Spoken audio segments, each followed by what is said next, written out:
Hi everyone, it's Kenny McIntosh here from WhatCulture.com. I know you were craving more of me today, so I'm back, and I'm still endorsing my friend Adam. Today we are continuing our coverage of NXT in the lead up to tonight's Takeover event in London on the WWE Network. So we've got exclusive video content for you because I had the chance to interview two of NXT's most promising stars, Apollo Crews and Bill Dempsey. And we're going to talk to them about Bullfit, Dusty Rhodes, Wrestlemania, and much, much more. So check it out here, subscribe below, and enjoy the show. I'm here in Blackpool, England, which is a hustle and bustle in December, I can tell you. And I'm here with two of NXT's most promising superstars. I'm here with Apollo Crews and Bill Dempsey. Guys, how's it going? Good, how are you? Good, good. And Apollo, I want to start with you because you're jacked. You're in a shape, like last night at Blackpool. But I'm not. You are, but I'm going to get to you because I assume that the way you got in shape was through Bullfit, right? Of course, Bullfit. So how has Bullfit changed your life? Man, it's changed my life dramatically. Jumping jacks, push-ups, everything's at home in style. You don't need weights. Eating correctly, cut those carbs, high protein. So Bullfit has really, really changed my life and helped me become the superstar that I can. You didn't even have to pay him to say that. Nope. Not yet, at least. So you guys have been in the UK now for almost a week, building up to Takeover on Wednesday. What's the kind of the reception been like for you, especially, I guess, is this your first time coming to the UK? It is, yeah. How did you find the crowds when you came here? They're incredible. I mean, we've been fortunate enough to be with NXT now and be traveling on the road and doing these things domestically in the United States, but to come over here, come overseas, somewhere that's had NXT presented to it for quite some time now, and to be here for the first time ever, A, is an honor for me, and B, is just incredible to see all the fans and the outpouring of respect and pride that they have in being a fan of WWE and NXT.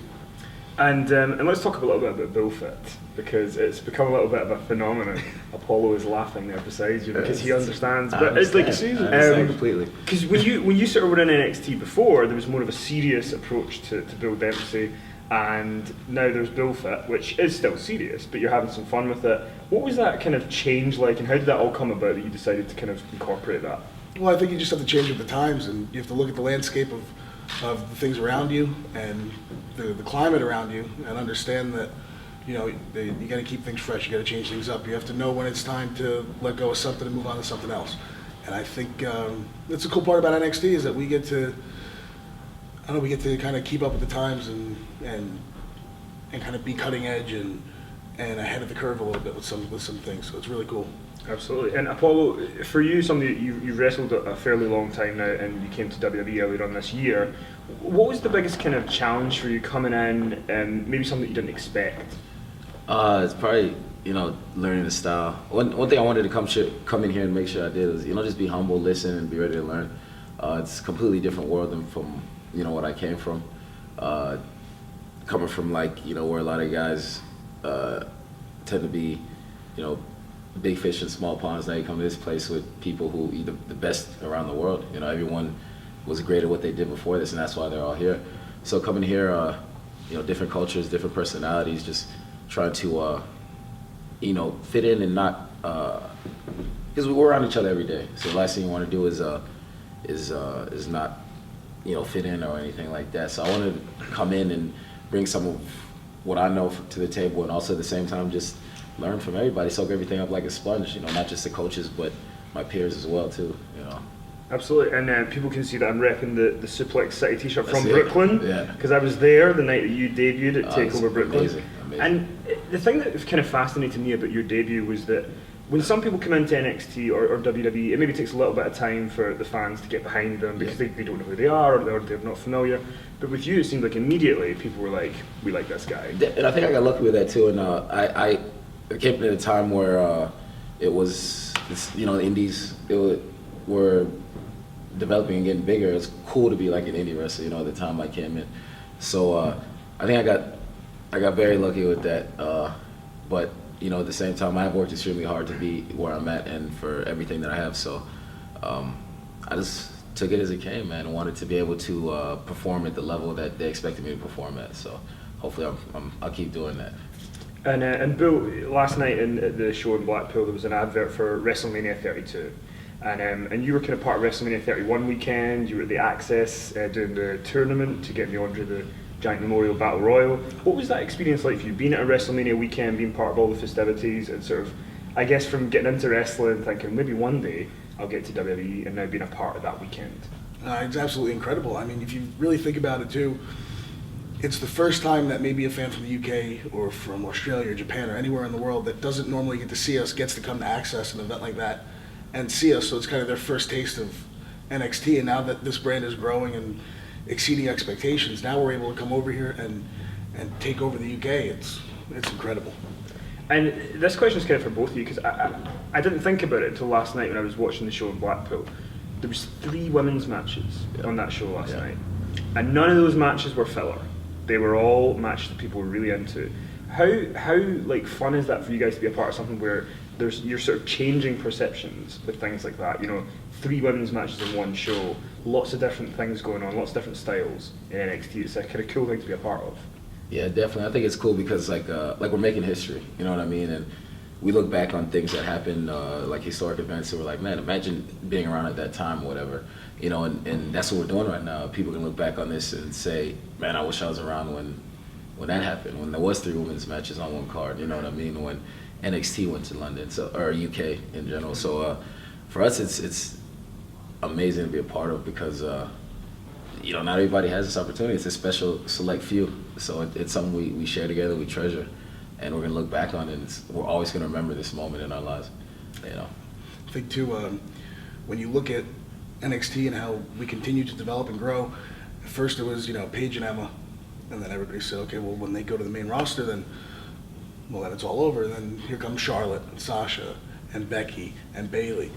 And then when Becky and Charlotte and Sasha go to the main roster, well, is it just Bayley that's left? And then here comes Alexa Bliss and Nia Jax and Carmella and all these incredible females that we have. Not to mention the incredible females we have back at the Performance Center that the world hasn't even seen yet. So the cool thing about NXT is that it just keeps you hungry. There's always somebody behind you. There's always somebody pushing for your spot. And to be able to have that kind of atmosphere, that competitiveness in a healthy way is probably the biggest driving force of what makes NXT so unique.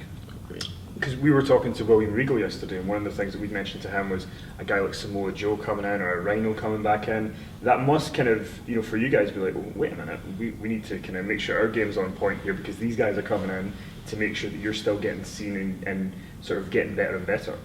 Yeah, and it's good for the brand. It's good. The competition will always fuel the best possible product, and even if it comes from within. And like I said, it's a healthy competition. Nobody's sitting there, oh man, Samoa Joe's coming in. Oh, Samoa Joe's coming in. That's somebody I want to get in the ring with. That's somebody I want to prove myself against on a daily basis. So it does nothing but drive this brand. And I think that as long as you have that, then you're going to keep getting what you get when you watch NXT. Yeah, I think like with that, like you got guys like that coming here, it just shows really like, okay, NXT really is the place to be because there are guys that have been, doing that thing for so long. And now they want to come here, and it's just, like I said, it just shows you how big and how popular NXT really is. So, and last night in Blackpool, I keep going back to it, but it was a great show. You had a yellow sticker on your top, I assume for Dusty Rhodes, the American Dream. Absolutely. And talk a little bit about him because I think sometimes, for me, my first memory of Dusty Rhodes was watching a SummerSlam tape with him coming out in the polka dots, beating up the Honky Tonk Man. So, but with you, I mean, he must have helped you a lot in promo class and things like that. Talk a little bit about what Dusty Rhodes meant to you. Dusty was never afraid to kind of push the envelope and fight for what he believed in. And it's really unique. Like, Paige said it, I think, right after Dusty passed away, that if you were the perfect mold, Dusty wanted nothing to do with you. He wanted the misfits. He wanted people that were different because if he saw something in you, he knew he could get everything that he needed out of you. And the amount of conversations I'd sit and have with him and Ryan Katz, who's now a huge part of our creative, always has been a huge part of our creative team. But we'd all sit in a room, and I mean, I can listen to him talk for hours, as could anybody, but he taught me so much about the ins and outs of the business and our industry. And he was really in the baby steps of Bullfit before the world even saw it. And I think just without him, a lot of this wouldn't be happening. Yeah, he meant a lot to, you can tell when people talk about him that he meant a lot to you guys and to the brand. You must have got a little bit of a chance to maybe speak to Dusty. Did you get a chance to get any sort of advice from him? I did. I was very fortunate to be like the last class that came in that got to, sit through his, presentation skills classes and, just in the short time I knew him, just the amount of, knowledge I saw that he had was just on another level. When I was lucky because he was pushing for me to have the name Apollo when I was trying to come with the name. So just having that behind me, man, it meant a lot because that's something I really wanted. And to see someone in that position, behind me, it was amazing. He was he knew exactly what he was talking about. Anytime he spoke, people listened. You know what I mean? There was no respect is the first word I think of when it comes to Dusty, and it was just amazing to be a part of that, even though for such a short time though. And Bill, I want to quickly ask you on a lighter note with Dusty. By the way. There you go, repping him here this morning. With Dusty, a lot of people talk about he had certain ways of calling things that weren't really what they were usually called, or he had nicknames for people. Do you have one or two that you could tell us today that he, and Apollo's left house in there? Yeah, I mean, gosh, it was the stories more than anything. Like, he would just come out with stuff sometimes, and it would be out of left field, and you'd sit there and go, what does this have to do with anything that's going on right now? Why is Dusty telling this story that's taken 20 minutes?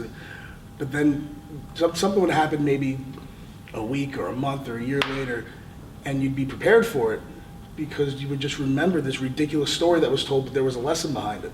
And if you were just quick enough to pick up what he was putting down, then you got it, and it was something that was helpful to you without you even knowing it at the time.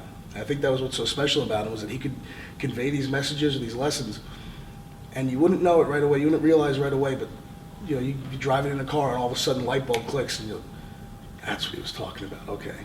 And it just, there will never be another Dusty Rhodes. And I am, with how much I love this industry and the amount of work that I've put in to get where I'm at right now, I am so grateful that I got to spend the time that I got to spend with him, because he was just an incredible human being, and he's dearly, dearly missed. Absolutely. And looking forward to Takeover on Wednesday. For you, Apollo, you've got Baron Corbin coming up. And we spoke to Baron yesterday, and one of the things that was interesting about when he was talking was that he talked about how his route of getting here was maybe a little bit different to other people, and he seems to be very sort of set on proving to people that he is the best. How are you kind of approaching going into that match? Our routes are completely different. Our routes are completely different coming here. I think everybody in their own way wants to prove they're the best, whether they express it or not. Mm-hmm. Like I said, this is something I feel like I was put here to do. Otherwise I would have been a doctor, a lawyer, whatever else it was. Personal trainer. For me, it's about being able to be put in any situation and shine. You know what I mean? No matter what it is, I want to show that I can just do anything. You know what I mean? If it's wrestling this guy, wrestling that guy, being put in this certain role or whatever, I want to do it and do it to the best that I can, and do it in a way that exceeds their expectations. Whatever's set out for me, I want to do it better than what they thought it would be. So yeah, for me, it is also proven about I'm the best here, or I'm the best wherever, and the best for me. You know what I mean? Like I said, the best for me. I think we all somewhat, in a way, think we are the best at whatever it is we do. And I want to go out there and steal the show, just like everybody else. And just as we kind of wrap up here, to ask you both a couple of last questions. First for you, Bill, what's the best piece of advice you've had so far being in NXT? I get that a lot. Yeah. Somebody at the meet and greet asked me that too before Sheffield, but I don't think you can put it into one thing. I think you can just take things day by day, stay humble, stay hungry, and just work as hard as you can to be the best you can be. I mean, at the end of the day, I think that's what it's all about. In any walk of life, no matter what your occupation is, no matter what goal you're trying to achieve. But I don't think you can really narrow it down to just one thing, because you learn every day. And I think it's like making a cake. You get different ingredients from different people, and you just make it your own. And whatever you can take from somebody and mold into your style or your way of thinking, I think it's just important to be open to everything that gets thrown your way. You can pick and choose what you want to, What works for you. Yeah, but I think the main thing is just to be open to everything. 100% agree. We were talking to William Regal yesterday, and he mentioned one of the things about you can't take yourself too seriously. You need to be able to, and you were talking about changing with the times. And it's kind of interesting because your character's certainly experienced that. So I guess it's just continuing to be open to that. Oh yeah, absolutely, 100%. There's there's the time where it's time to be like Dusty and be set in your ways, and you have something that you're passionate about, and you're going to stand up for it. But at the same time, there's also times where you have to go, okay, there's something over here, somebody over here saying one thing, somebody over here saying another. Okay, how can I make both of these things work? How can I, kind of weather the storm? Mm-hmm. And I think it's just being open. Yeah, being able to adapt. Yeah. And taking any situation and just making the best of it. Yeah, making it yours and owning it.